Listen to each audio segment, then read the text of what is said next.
do you sometimes feel crazy explaining this stuff? 100%. And sometimes you sound like a weirdo, right? Oh my God, completely. Like sometimes I'll point out a dog whistle and I feel like that meme of the guy with like from It's Always Sunny in Philadelphia where he's like haggard and pointing at the yarn on the wall. That's what it feels like, because the reality is the conspiracies themselves are like that. So to be able to explain how we got here, like that's why they do it in that way, because it's really hard. You can brush it off and that's the point of a dog whistle, is only some people hear it as intended, right?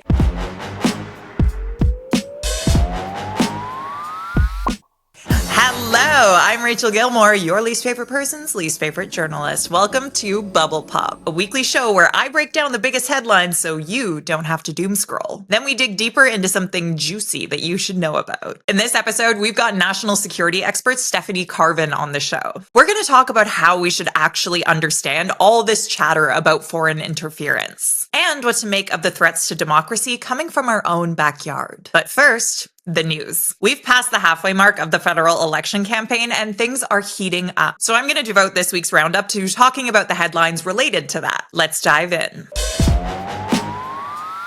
The huge dark shadow looming over the campaign continues to be Trump's tariffs. He's been all over the place this week. And there's a decent chance, as I always say, that things will change by the time you hear this. But as things stand now, Canada is still dealing with those border security tariffs on a ton of goods, except for the ones that are CUSMA compliant, as well as tariffs on our energy and potash, and on our autos, steel, and aluminum. And while most of the rest of the world, except China, got a break from those sweeping 10% tariffs that Trump announced last week that, sent the stock market into a spiral, because the tariffs on Canada weren't those 10% tariffs, ours are still in place. What the hell, man? Anyways, leaders made a point of mentioning this on the campaign trail, with Carney announcing on Thursday that he's actually suspending his campaign for a third time to head to Ottawa, where he's going to hold meetings about the tariffs. Meanwhile, Poilievre has been speaking out about Trump's tariffs more strongly, saying on Thursday that he condemns Trump for keeping the tariffs on Canada in place while lifting them on so many others.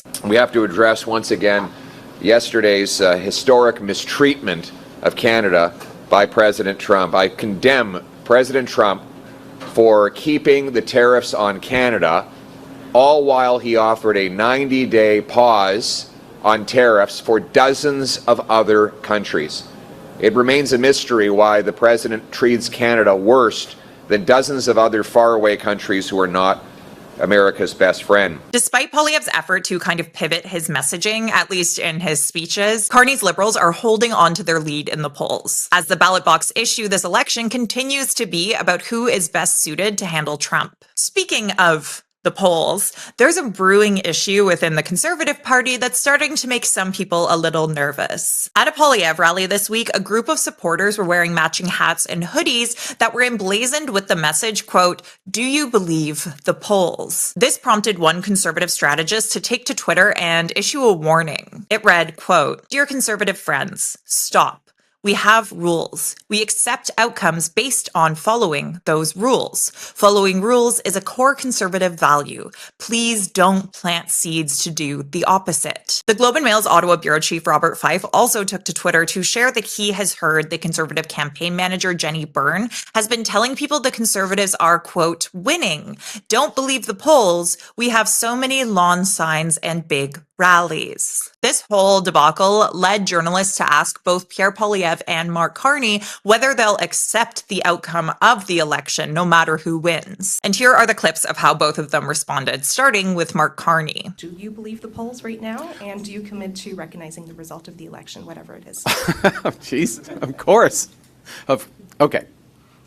This is Canada.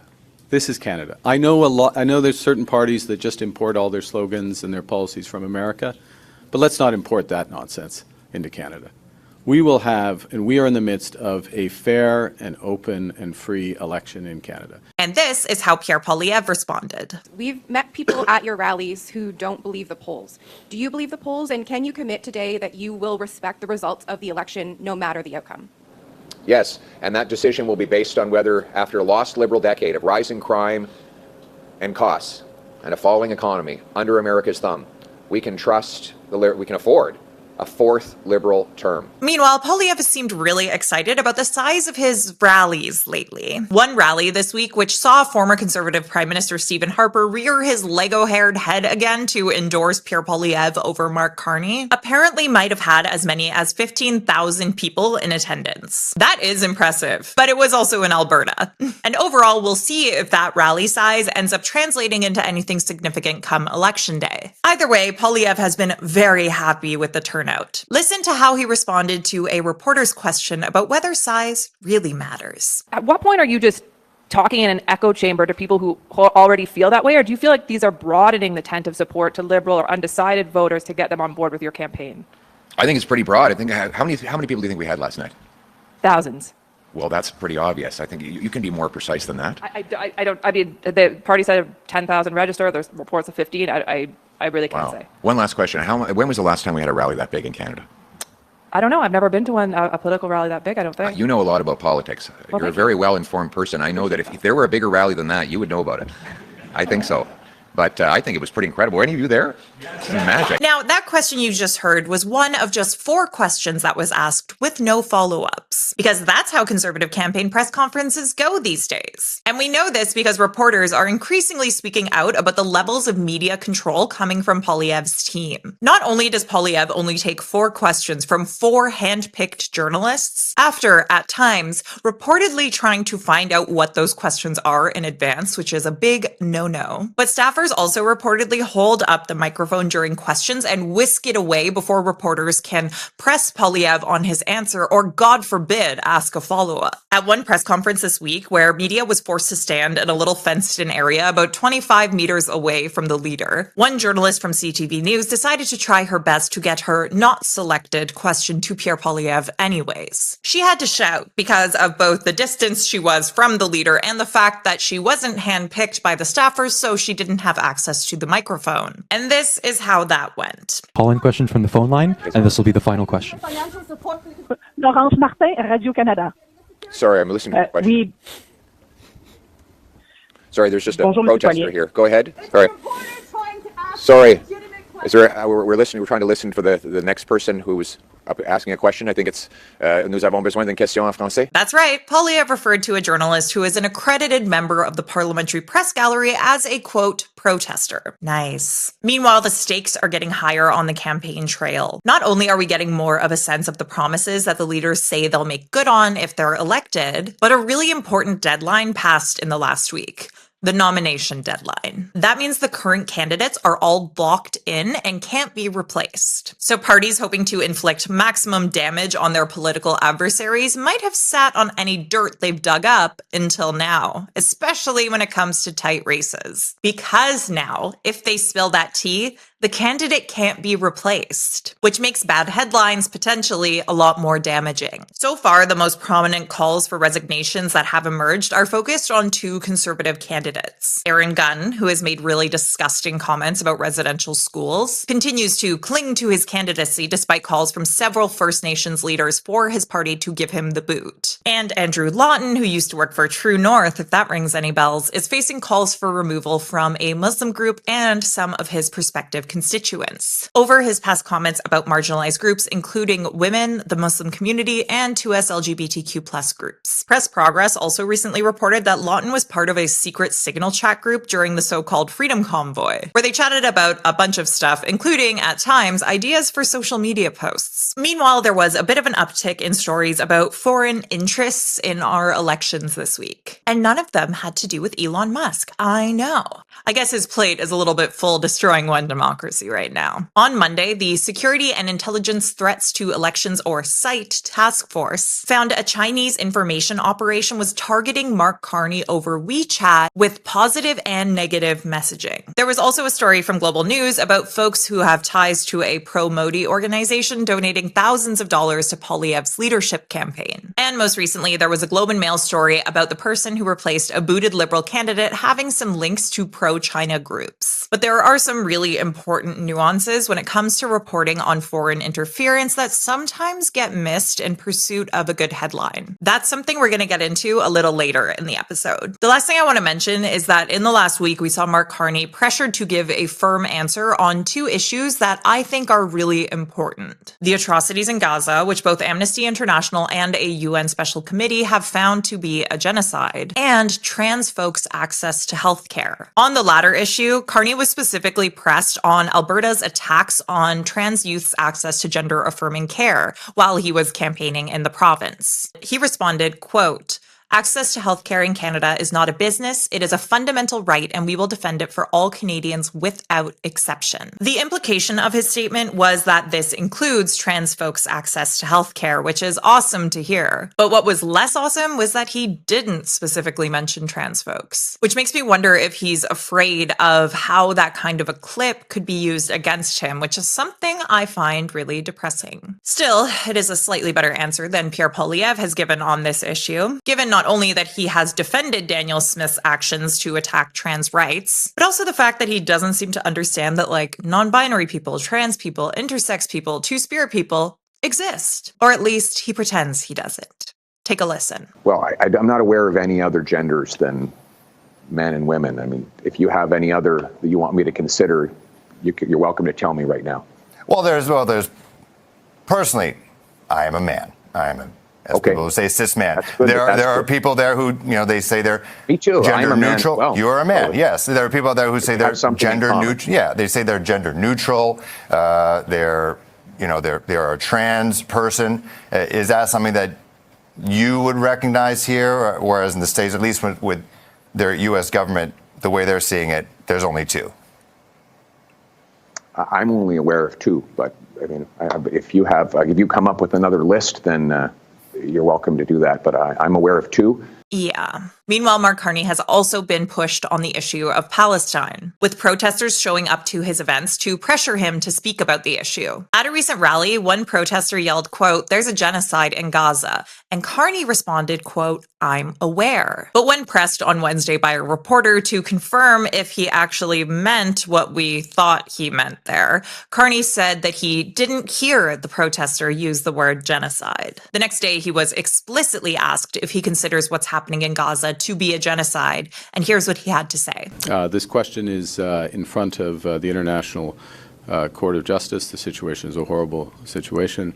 I will not, and I will never, politicize that word or this situation. Pierre Poilievre, meanwhile, in a recent interview with Radio-Canada, said that he believes that UNRWA, one of the primary providers of humanitarian aid to Gaza, are, quote, terrorists, citing allegations from Israel about 19 of the organization's 30,000 members. Allegations that UNRWA investigated and that led to the firing of 9 folks over the possibility of a connection between those people and the awful October 7th attacks. Still, Poilievre said he would cut off foreign aid to UNRWA, something that would absolutely exacerbate the existing humanitarian crisis in the region and worsen Canada's complicity in innocent people in Gaza starving to death. Meanwhile, in the last week, footage emerged showing Israeli troops gunning down paramedics from the Palestinian Red Crescent, despite the flashing lights that were turned on their ambulances and the safety gear they were wearing that clearly indicated they were aid workers. The 15 workers were found buried in a mass grave at the side of the road, and their ambulances were crushed and partially buried too.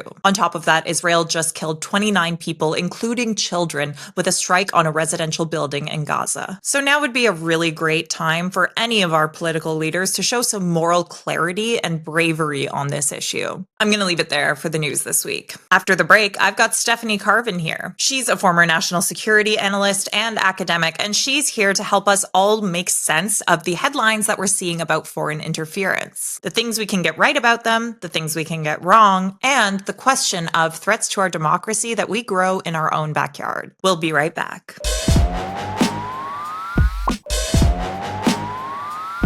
Few things seem to get Ottawa's parliamentary press gallery quite as excited as the following 2 words: foreign interference. And to be fair, there have been some pretty wild stories on the topic in recent years. But it sometimes feels like in all the fervor, an overarching message we keep hearing from intelligence agencies and security officials keeps getting lost. Our democratic institutions are still chugging along just fine. But that doesn't mean there aren't attempts to muddy our democratic waters. Like how this week, the Security and Intelligence Threats to Elections, or SITE task force, found a Chinese information operation was targeting Mark Carney on WeChat, with, despite what some pundits and politicians have tried to claim, both positive and negative messaging. Then there's a global news story about folks with pro-Modi ties who donated thousands of dollars to Pierre Poilievre's leadership campaign. All the while, as we're looking at all of these threats of foreign interference, there are serious national security threats right here at home, like the rise of far-right extremism. To help us make sense of all of this, I am stoked to have Stephanie Carvin on the show today. She's a former national security analyst and is an associate professor of international relations at the Norman Paterson School of International Affairs at Carleton University.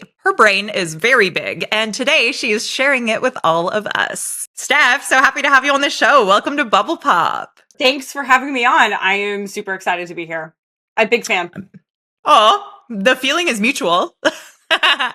Okay, so first things first, I think we should go through some of the big stories of the week. So the first one I wanted to touch on, and we're recording this on Wednesday evening, so if more stuff happens, we're sorry, okay? We're doing our best. The news do not moves control fast. the space-time continuum, but yeah, there's a lot. There's a lot. Exactly.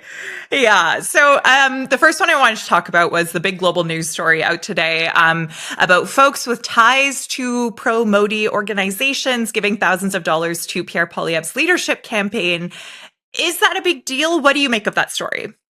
So I just want to first of all give a big shout out to Stuart Bell. I think he did a really wonderful job with a very complex story. And I'm glad we're starting with this story because I really do think it does show the issues around foreign interference, right? So is this a big deal? I would say yes. But we have to take it with a little bit of, like caution, right? Like we need to be a little bit of caution because like there isn't any real smoking gun. There's a lot of smoke, but maybe not the direct lines in the story. But that's what I think actually makes it a good story because it shows the challenge of talking about foreign interference in a way that doesn't really involve a tinfoil hat. I think that's a really good point. You mentioned, like, without getting too tinfoil hatty. So what is foreign interference exactly, and how do we know what constitutes that and what doesn't? So I'm so glad we're starting with this because, again, it is really important to define what we're talking about here because, it gets confusing. And sometimes, there's very legitimate activity, which people think, oh, well, that's foreign interference. And, maybe it's just a bad idea, but it's not necessarily foreign interference in the way we think about it. And maybe we can talk about the Daniel Smith episodes that we had at the beginning of this federal election campaign. But really, you're talking about activity that is foreign directed, right? So it can't be by anyone who is in Canada or any kind of Canadian entity. It has to be against Canadian interests. And it has to be, really just either clandestine in nature, or it has to be basically a threat against any person. So that's really what we're talking about, right? Those kinds of criteria. And that's all in the CSIS Act, if anyone really wants to go look that up. But that's kind of establishes any big nerds, all the policy nerds out there. But that basically establishes whether or not someone is, that is the threshold for understanding what a national security threat actually is. Now, there are other aspects here that are important, right? So the National Security Intelligence Committee of Parliamentarians, now we're getting really nerdy. They are one of the bodies that we've set up to actually review our intelligence services, and they differentiate foreign interference with foreign influence. And that's a little bit more gray, right? And that's where we see maybe some of the more things that are hard to describe, where, it's not clandestine, it's not, necessarily a threat to any person, but maybe it's, foreign leaders commenting on things that are particularly helpful, like perhaps, a giant orange leader that just happens to be to the south of us commenting on Who could you possibly be talking about? Can't imagine. So this is where we have to disagree. So a good example of something that isn't foreign interference would actually be that Daniel Smith episode, right? I mean, the fact is that she's Canadian. So it's not Yeah. foreign directed. You know, when she says, you know, knock it off because you're hurting my boy here. That is not something that we would consider foreign interference because you could make the argument that maybe it's you know, she's inviting it, and that was maybe what made the comments problematic, but that's not what we would consider foreign interference at all. Whereas, you know, some of the stuff in this global story, which is largely about whether or not pro-Modi or BJP, that's his political party, elements in Canada were funding the Polyev campaign. And so where I think we have to be a little bit careful, I mean, it's not, you know, I think the story raises some interesting questions. So for example, were the individuals who were providing money, were they foreign directed or were they doing it of their own volition? And it's hard. We know they had foreign links, but we don't know if they were foreign directed. And there's no, I think, clear answer to that in the story. But this is perhaps where intelligence, having a security clearance, might help. Sorry. And don't worry, I'm gonna ask you about that before we close out for the day. Sure, yeah. But that's right, because if there is intelligence suggesting that individuals do have links and they could be foreign directed, you know, maybe this is stuff you want to stay away from, right? So that is part of and parcel of this story. Right. So based on the definition you provided, and you can tell me if this is, if I'm understanding this correctly, and maybe you correcting me could be you explaining like whether this is foreign interference or not.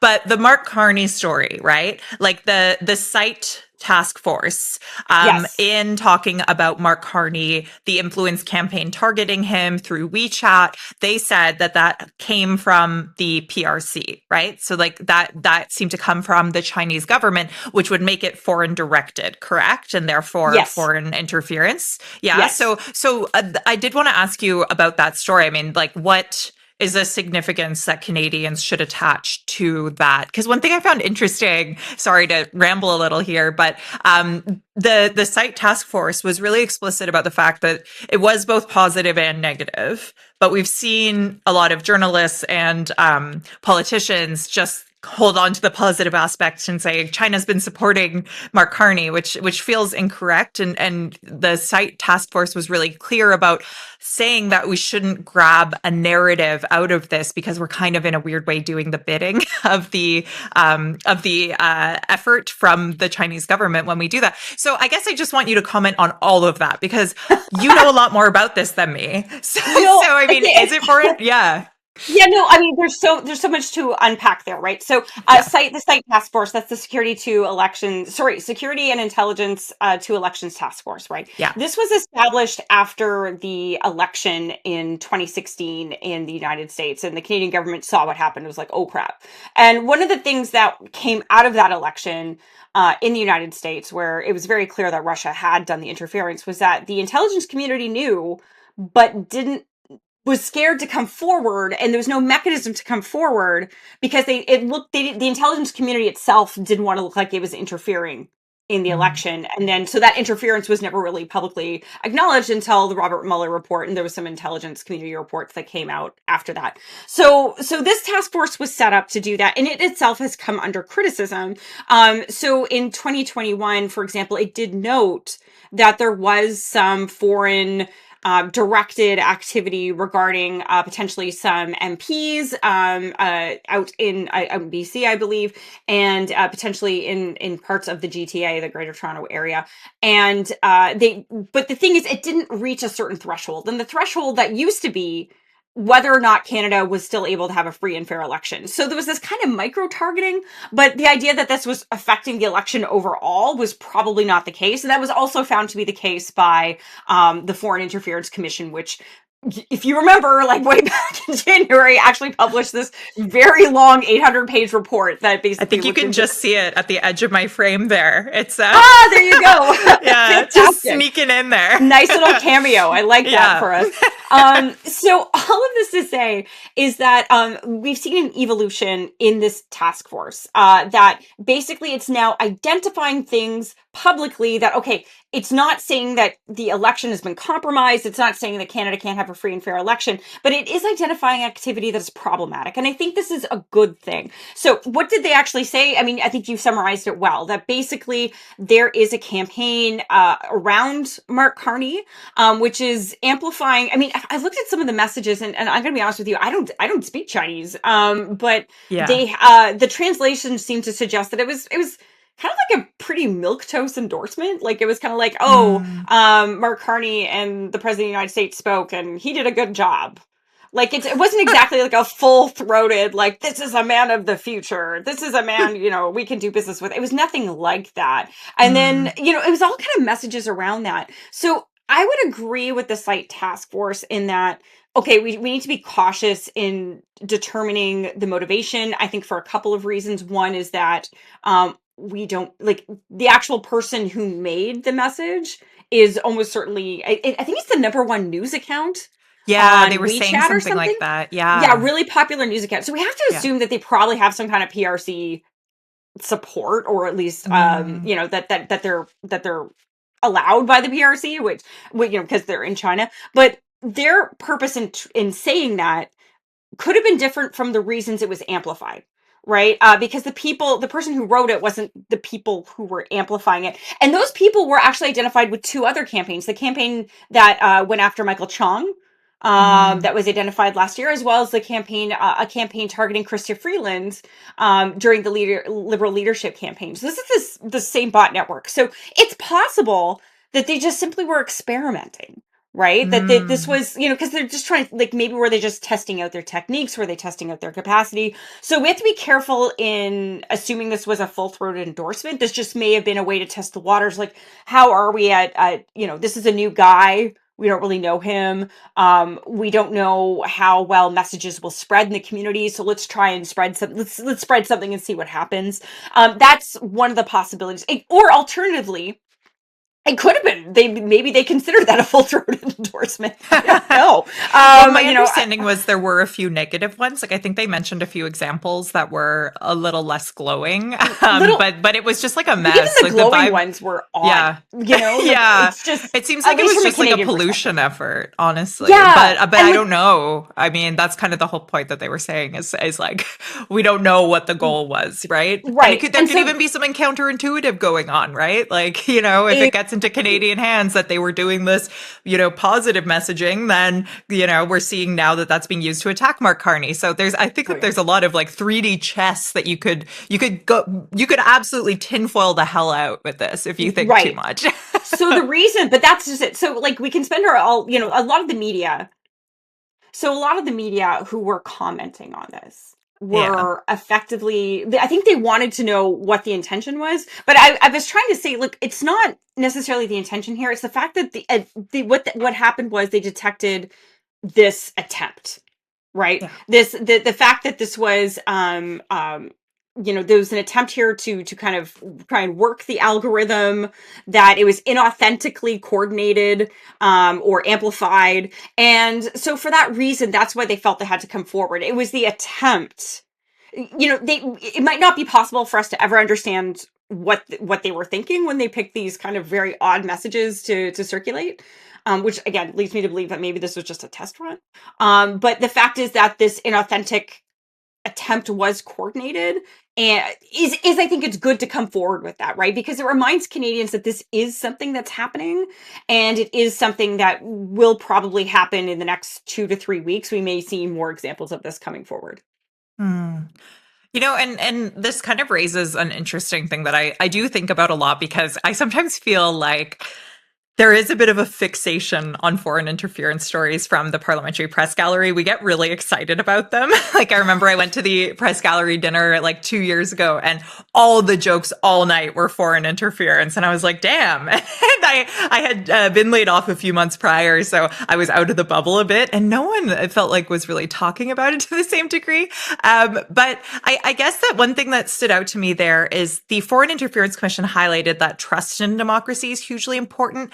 And hearing stories about attempted interference can sometimes, if they're not carefully conveyed, or if the rhetoric gets out of control, can maybe shake that trust to a degree. Yeah, yeah. What do you think is There's the a lot line of in risk. covering this, I guess, was the thing that I wanted to ask you. Like, how do we cover this responsibly without, especially because people don't always read past the headline, like how do we cover this stuff responsibly? So I love this question for a number of reasons. Firstly, I think there is a big risk here in demonizing communities, right? Totally. I do worry about this. We have seen, we've talked about the China story or the story of Mark Carney in the PRC today, as well as the story about Pierre Poilievre in India, and we have seen a surge in hate against both of these communities in recent years, right? And especially last year, the kind of online hate directed towards South Asian community was kind of really going off the charts. To the point the CBC was running stories about it. So I think that's the first thing, is that, like, we have to be careful in terms of who we're actually talking about and to what purposes. I think the media to a large extent does that, but we have to, I think, remember in the aggregate, sometimes that big picture can be lost, and that's something I do worry about. That's one thing. The second thing is that we have to, I saw a journalist today who will go nameless, but they suggested that, okay, this means that, the PRC wants Carney and India wants Poilievre. And I'm like, that's so simplistic, right? That's so simplistic. Wild. This is a very bad narrative to start putting forward. It is very clear to me that like there is and there is clearly attempts to just further interests, and they're going to, these foreign actors are just going to look for ways to further their interests, and they're party agnostic, right? They're just going to find those actors that they think will further their ends in some way. And there's also I think a secondary purpose here that's sometimes lost, that you got to, I think, at the beginning of your question, which is that to a large extent, this activity is done by authoritarian states or actors who don't really like or believe in democracy.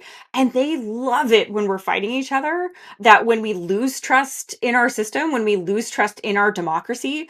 And a big part of foreign interference, particularly from Russia, now, which I would say mostly attacks the United States, but clearly makes it up through our media ecosystem and here into Canada, the idea that our elections are not free and fair, that the system is rigged, all these different kinds of narratives make it up the chain. And that's good, because then that encourages apathy. It encourages mistrust in the system. And one of the things I'm really about is something I like to call foreign interference, right? Which is where I do worry that will people accept the result of the election if they're worried about foreign interference? I mean, like, I think it's a good thing that, as you said, journalists are talking about this now in ways that, did not happen 10 years ago, right? Absolutely did not happen 10 years ago. Yeah. We've seen this huge awareness in the last 10 years. And to a large extent, I think it's good that we understand these problems. And again, largely that's because foreign interference often impacted communities that we didn't see as Canadian, right? These were newcomers to the country, new Canadians. We didn't see them as fully Canadian. We saw this as a foreign problem. We never did anything about it until it starts attacking a bunch of white politicians on Parliament Hill. And now suddenly everyone cares about foreign interference. Now, that's one thing. But I worry that, if people believe that, China's gone all in on Carney, or that India has gone all in on Poilievre, and it's so much more messy than that, then will people accept the results of the election in our polarized climate? Or are they just going to say, I don't accept this because I think it was foreign interference, and therefore this was not a free or fair election? And that's a really bad thing. Yeah. And, that actually, once again, leads really well into another thing I wanted to ask you about, which is that, we do often talk about these national security concerns from foreign adversaries. But as you and I both know, Canada also has a fair number of domestic issues that impact our democracy. And one of those is like far right extremism, or, these communities that are really radicalized through a lot of disinformation or spread a lot of disinformation. And the Foreign Interference Commission did highlight disinformation as a key threat to our democracy. So I guess I wanted to ask you, how much of a risk does this domestic extremist disinformation element pose? These are the kinds of things I remember. One thing that we heard a lot about Russia was that Russia likes to take these existing divides and just amplify them. And so I guess I wanted to ask you about our sort of homegrown issues and how much of a risk they pose to our democratic institutions. Yeah, so I like the expression of Clint Watts, who, was former, I think he was in the Army, then in the FBI, and now I think he actually works for Microsoft now. But he wrote a book called "Messing with the Enemy," all about foreign interference and the online disinformation and things like this. And he basically says Russia's tactic is to take a crack and to try and turn it into a chasm. In other words, they're usually not trying to invent narratives. I mean, sometimes they do, whether it's like, bioweapons labs in Ukraine Yeah. or, a 5G and vaccines and stuff like this and like or 5G and COVID rather. So sometimes they do, but by and large, they like to find the social issues that are already dividing us and find ways to really amp up the hate, the distrust, the mistrust. And in a lot of cases, scholars have shown that, they find these polarized communities and target them, right? With these narratives, with these techniques. And as a way to, they try to use some of these communities that are pre-existing and then try to polarize them even further into some kind of extremism. So they're kind of like taking what's there but making it a lot worse. And there are people who are willing to do this. Witting and unwitting, I think, was the foreign interference expression, I would say. Yeah. In the case of the witting, we saw with the Tenet Media That's back what I in was thinking September. of. Yeah, right? Like these people were willing, including, it was a Canadian company that was effectively taking money from Russia in order to pay influencers, at least one being Canadian, and to spread pro-Russian narratives online. Right, they got paid a lot of money, Rachel. I mean, I don't know how well Bubble Pop's doing, but Definitely not as well as a single week of Tim what Pool, those guys huh? were Yeah. making. Okay. They're making crazy money. They're being for not a ton of views, honestly, but like the fact is, again, it's that No. attempt. But it goes to show you like the kind of these states are innovative. And they are definitely going to try and continue to use these kind of polarized communities further because they already have a lot of the ingredients that kind of make for these narratives, which are, mistrust in the system, a lot of belief in extremist views already. And kind of this real, I don't like the term echo chamber because it's not just an echo chamber. It's actually a chamber that's moving, right? To like the idea is that like over time it's actually becoming more extreme. And I think this is something that we have to really worry about. Yeah.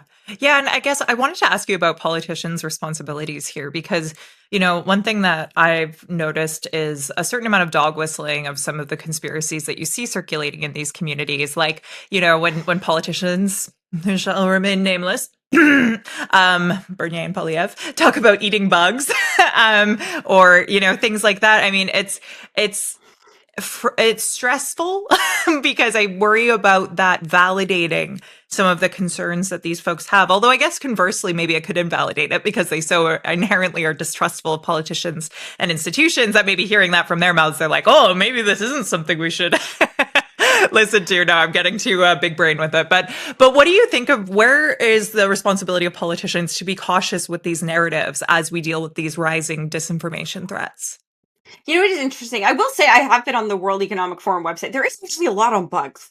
Do you know they're not what? It's a helping great themselves, source yeah. of protein. I'm sorry, and it's more environmentally friendly. Like, I'm just saying it there, but like the fact is, like all this stuff is taken out of context. So I think one of the issues is that, like, one of the things that I think Trump really perfected is taking something with a grain of truth, and then just piling on falsehoods and kind of interweaving these narratives right around it. And I do worry that we are seeing this, right? Yeah. I worry that again, like I want to be clear. I don't want to endorse or non-endorse candidates. I mean, of course, civil servant, trying to be nervous, trying to be neutral here. But it is I think a proven fact that one of the loudest cheers that Pierre Poilievre gets at his rallies is about the World Economic Forum. Yeah. It's a belief that people have. I remember one day my dad came home and said, "Hey, Stephanie, what is this World Economic Forum?" Some of his buddies were talking about it, and I said, "Oh, geez." But I mean, I think the thing is, where it's important is to really. I think the vast majority of people don't understand where these conspiracies have come from and kind of some of the anti-Semitic origins that really start with them, right? This idea about George Soros and the idea that there's some kind of cabal that is controlling the world and wants to eliminate borders and wants to effectively eliminate, in some cases, the white race in its most extreme interpretations. Yeah. And I think when you start unpacking that for people, it's important. I think it's also important to try and explain that, maybe politicians can't do this, but I think it's incumbent on the media to like unpack these things and not just say, World Economic Forum certainly got a big cheer. Well, that World Economic Forum narrative is kind of a repackaged narrative that dates back at least 100 years, if not more, of this global cabal, right? That's trying to kind of take over the world. And usually in the most extreme interpretations, it's Jews that are comprised of this cabal, right? So you do worry that this is something where it is high, like, people who are repeating this, I'm not suggesting that they know or understand the origins of this, but there are people who are promoting this absolutely knowing the origins of this. And we have to be really, really careful. Right now it's the World Economic Forum. In 2019, it was the Global Compact on Migration. Right. And we saw Andrew Scheer raise that up in the House of Commons, which was disturbing because, again, it's the exact same idea that there's this idea of this global cabal that is running things. So I think this is where it becomes incumbent on the media, where possible, to unpack these narratives and explain where they come from, who is promoting them, and for what purpose. Because then I think the vast majority of people who maybe are cheering this stuff on might think twice. If they understand like where this actually came from. Yeah, and I frankly think that there's unfortunately a bit of a level of discomfort in doing that, because they see people like me who have reported on this stuff extensively, and it really does tar you in a way as partisan when it's just a reality that often, like right now, you can't pretend that it's coming from voices that it's not, in the service of avoiding, you can't force balance onto the situation if these narratives aren't coming from the Liberals or the NDP. I can't pretend that it is, so I'm just going to report on it as it happens. And that's what media, I think, struggles with is it's hard because then you face these accusations of bias, and newsrooms are really concerned about that. And I just hope that doesn't get in the way of really doing that public service of breaking down these narratives and explaining, even unwittingly, what they might be dog whistling. I do think that there's got to be a level of understanding at this point that there's a broader conspiracy theory that they should look into more here. But, I think that it's a tough one for the media to wrap its head around. It's with dismissed the as like ideas of economic neutrality. anxiety or stuff like this, right? Like, it gets dismissed as, rural resentment and stuff like this. I'm like, no, this is a straight up conspiracy theory. Exactly. I know. And politicians may not know the origin. They just know it gets a big cheer, right? Yeah. But let me, not that I should flip the script here, but I would like to just for a minute. I'm not the media. Like, I just try to live in my own little ivory tower to a certain extent. So do you sometimes feel crazy explaining this stuff? 100%. And you sometimes sound like a weirdo, right? Oh my God, completely. Like sometimes I'll point out a dog whistle and I feel like that meme of the guy with from It's Always Sunny in Philadelphia where he's haggard and pointing at the yarn on the wall. That's what it feels like, because the reality is the conspiracies themselves are like that. So to be able to explain how we got here, what the 14 and the 88 stands for, but then you watch neo-Nazi documentaries and stuff and they're like, yeah, that's how we speak to each other. That's how we do a wink, wink, nudge, nudge. And so it's hard because that's why they do it in that way, because it's really hard. You can brush it off. And that's the point of a dog whistle, is only some people hear it as intended. Right. So it's a tough one. I could talk about that all day. But I did want to. I'm just curious from your perspective. No, you're always interviewing interesting people, but you yourself are interesting, and I've learned from you as well. So thank you so much. It's good to have this conversation about how hard it is to talk about this, and it is in really a way difficult. that's responsible, accessible, and it takes so much more effort to unpack than just to they call it a dog whistle because it's a sudden burst that only the targeted audience hears, but they hear it and they know how to spread it, right? And it's very quick and very easy to do. you unpack that, it could be hours, and it's 100%. very, very difficult, and you sound like a crazy person.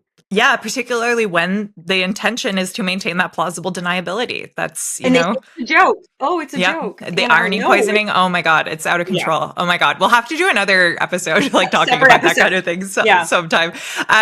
So I did want to ask you one last question, because I just feel like I would be remiss if I didn't, given what we're talking about and the fact that you're a national security expert.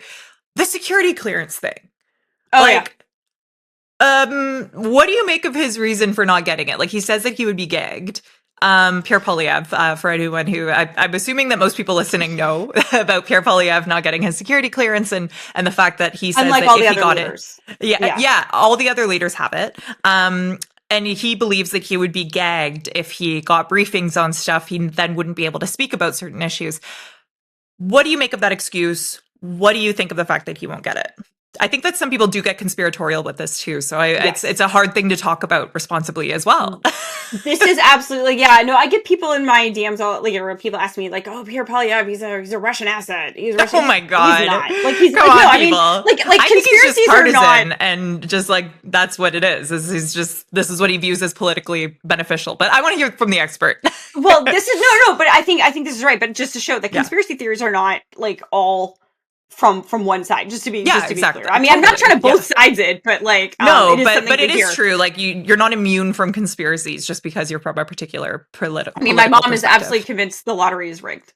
That could be a whole other episode. So yeah, I mean, look, I think the first place we have to start off with is that in no world should a security service determine who is or is not an eligible candidate for a political party, right? People are saying, well, the CISA should check people before they run. Like, no, that's not dangerous. This is East Germany talk, right? Like this is not the way we run things, right? It does have to be up to the political party to do it. It should be up to the politician. So I don't think this should be an obligation. I think it should be a choice. But that being said, I don't understand it. I don't think that the person would necessarily be gagged, right? That all the other leaders have been able to kind of talk about foreign interference. Yeah. Actually, I think the Bloc Québécois actually has done an amazing job of talking about this. I think Yves Blanchet's actually been great. He's a really good communicator. Brilliant, and he has this clearance, and I think he spoke very well about this issue last summer. So the question to me is it doesn't make a lot of sense, but I don't think it should be a disqualifier in a formal sense for for someone who's running to be prime minister. I mean, look, whoever becomes prime minister does not need to have security clearance. They are the prime minister. They get to run the show. So Poilievre will be able to get it. Or he will get access to the intelligence regardless as to whether or not he has clearance in advance. His cabinet minister will go through, or cabinet ministers, if elected, will go through a light security process. And I mean, to be clear, like the cabinet ministers usually won't be trawling through the intelligence, right? They're going to be receiving high level briefings that might involve some high level intelligence, but not like they're combing through the databases. They don't have time for that.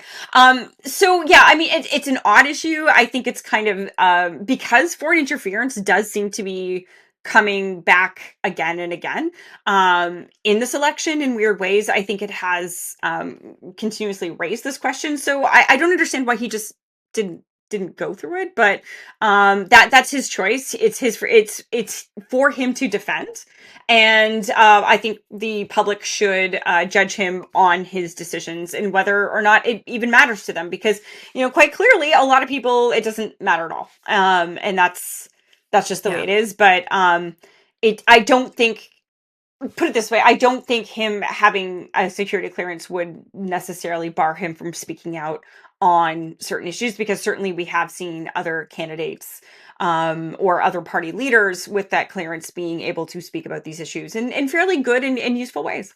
Yeah, I do kind of feel like the security clearance thing is one of those issues where it's not going to be a ballot box question for anyone. No. It's not going to be a deciding factor. I think it's more something that we hear as like just another criticism. Yeah, I think that's basically it.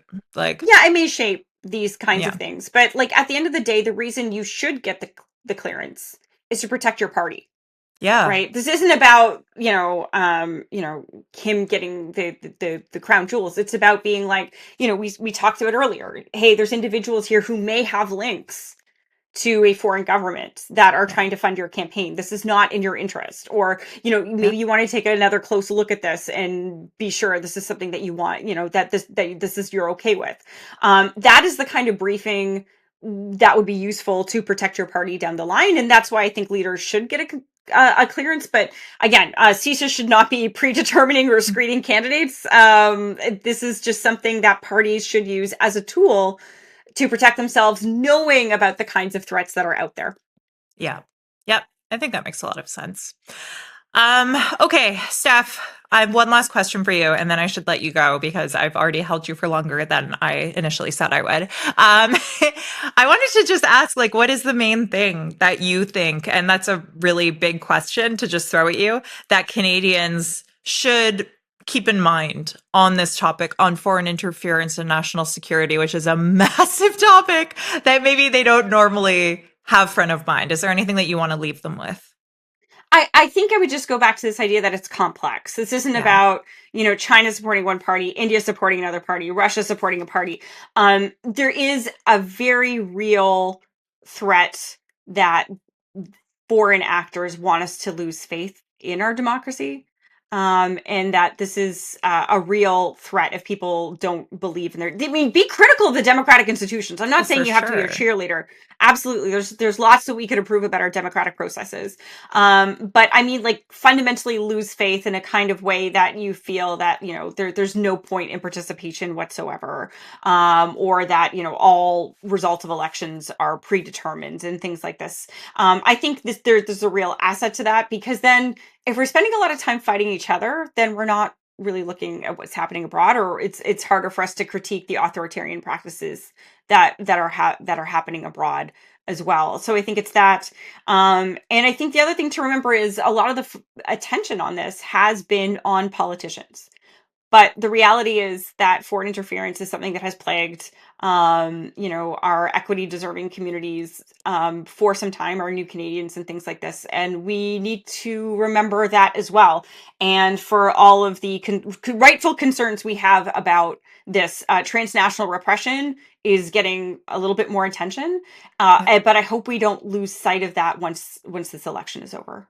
Yeah, I think that's a really important point. I mean, even the Mark Carney story was primarily targeting Chinese Canadians, right? This disinformation effort. So you have to keep in mind who are the victims in these scenarios as well. It's not just the politicians whose names are in the news. Stephanie Carvin, thank you so much for your time. Before I let you go, I need to give you the opportunity to pump your socials, your book, your anything. Where can people find you? So they can find me on Blue Sky these days. I'm just Stephanie Carvin. I'm starting to experiment with the Substack. I haven't quite got there yet, but if you just look Stephanie Carvin Substack, please join. And I have some books that are in libraries. One is Stand on Guard, which has 2 chapters on foreign interference in Canada. So hopefully that will be, if you want to know more, that might be something you can do, and always go support your local library. I love it. Stephanie Carvin, thank you so much for your time. Thank you.